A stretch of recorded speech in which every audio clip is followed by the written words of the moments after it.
کون سی کتاب پڑھی جائے گی، کون پڑھائے گا، ان کی یہ بات سمجھ میں آ گئی۔ انہوں نے کہا ایک بہت بڑی کل پاکستان بریل کانفرنس کراتے ہیں،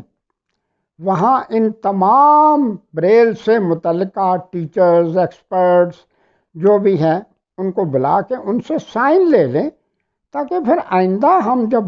کروڑوں روپیہ لگائیں گے تو مزید خرچہ ہماری رقم ضائع نہ ہو۔ پھر پاکستان کی تاریخ میں 22 مارچ 1986 کا ایک دن آیا جس دن پورے پاکستان کے بلائنڈ، سائٹڈ، جو بھی کسی نہ کسی طرح سے بلائنڈ لوگوں سے متعلقہ کوئی اس کا کام تھا یا پریس میں کام کرتے تھے، مختلف پریسز میں کام کرتے تھے، ان کو بلا کے کوئی تقریباً 40 یا 50 کے نزدیک لوگ آئے اور سب نے سائن کر کے ایک متفقہ اردو بریل کوڈ بنا دیا۔ لیکن وہاں کرنل صاحب نے مجھے کہا کہ اگر آپ خود سامنے آئے تو یہاں ہر چیز میں گروہ بندی ہے، ہر بندہ کہتا میری دکان چلے، تو یہ کام ہمارا ہوگا نہیں، آپ مشورے ہمیں دیں لیکن خود پیچھے رہیں۔ تو میں نے کہا اس طرح کر لیں، ہمارا مقصد تو کام کرنا ہے نا۔ اب نام کرنل امان اللہ کا آ گیا سب کچھ، لیکن بات یہ ہوئی کہ وہ ایک کوڈ، اردو بریل کوڈ بن گیا، اسی کو سامنے رکھتے ہوئے آج تک وہ چل رہا ہے کوڈ، آج تک وہ چل رہا ہے، کہاں 86 تو کہاں یہ آ گئی۔ تو لیکن اس کو ختم کرنے کی اور اصل میں اپنی مرضی کی گائیڈیں، ان ٹیکنیکل جو کچھ بھی ہے، مقصد صرف یہ ہوتا ہے کہ ہماری دکان چلے، اور باقی جو کچھ کام ہوا پرانا پاکستان جیسا بھی تھا پہلے اس کو ڈیمالش کرو، نیا تو جب بنائیں گے تو تب بھی ہے نا۔ تو اس کے بعد میرا خیال ہے کہ یہ جو بات ہے یہ ہوئی۔ اگلی نشست میں پھر بریل کے ساتھ ہوا کیا، بہت اچھا ہوا، لیکن تنازعات ختم نہیں ہوئے، وہ اب بھی چل رہے ہیں، ان دنوں بھی چل رہے ہیں۔ وہ یہ بڑی تھوڑی سی سمجھنے کی باتیں ہیں، تو بہتر یہ ہے کہ سر دست اس موضوع کو یہاں تھوڑی دیر کے لیے یا چند دنوں کے لیے مختصر کر کے بند کر دیا جائے، پھر دوسرے موضوعات پہ باتیں چلیں۔ اس سے متعلقہ جو حالات ہوئے یا جو کچھ اور حالات و واقعات تھے، جب تک ہمارے سامنے سیاق و سباق نہ ہوگا، ہسٹوریکل بیک گراؤنڈ، تاریخی پس منظر نہ ہوگا، فلاں فیصلہ کیوں کیا گیا، کیا وقت کے ساتھ ہر فیصلہ جو بھی ہوا وہ غلط ثابت ہو گیا، ختم کر دیا گیا یا چلتا رہا، کیا ہر ایک نے اس فیصلے کو، یا زیادہ تعداد میں، ہر ایک نام بھی صحیح، کیا زیادہ تعداد میں لوگوں نے ان فیصلوں کو آگے چل کے قبول کیا؟ یہ ابھی باتیں بعد میں انشاءاللہ پھر کریں گے تفصیل سے، لیکن اب دوسرے موضوعات جو ہیں اس سے متعلقہ، وہ ریہیبلیٹیشن اور جو بھی کچھ ہوتا، انشاءاللہ ان پہ زیادہ آپ لوگوں نے بھی غور کرنا، میں بھی سوچ سمجھ کے انشاءاللہ آہستہ آہستہ آپ کو دیگر موضوعات کے بارے میں بتاؤں، تاکہ ایک بندہ اگر اس کو کسی چیز کے بارے میں لیکچر دینے کا موقع بنے تو وہ یہ نہ کہے کہ یہ میں نے فلاں سے سنا تھا، فلاں مولوی صاحب سے سنا تھا یا ابو جان سے سنا تھا، نہیں، اس کی اپنی اتنی معلومات ہو کہ اگر اس وقت جو آڈینس وہاں ہو کوئی بھی سوال پوچھے تو اس کا جواب دے سکے۔ آخری ایک چھوٹی سی بات سنیں جو میرے لیے بہت بڑی بات، ایبٹ آباد میں کے پی کے گورنمنٹ کا ایک بلائنڈ اسکول ہے،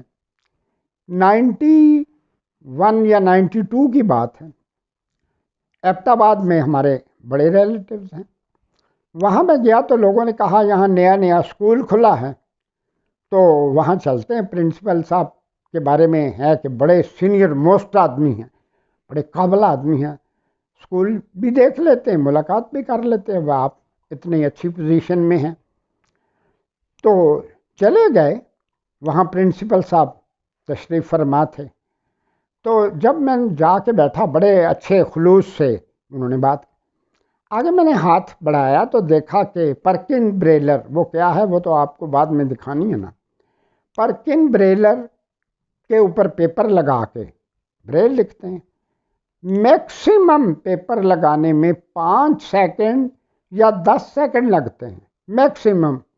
جو بھی بریل جانتے ہیں ان کو بھی پتہ ہے اس بات کا۔ اب میں نے دیکھا آگے ہاتھ کیا،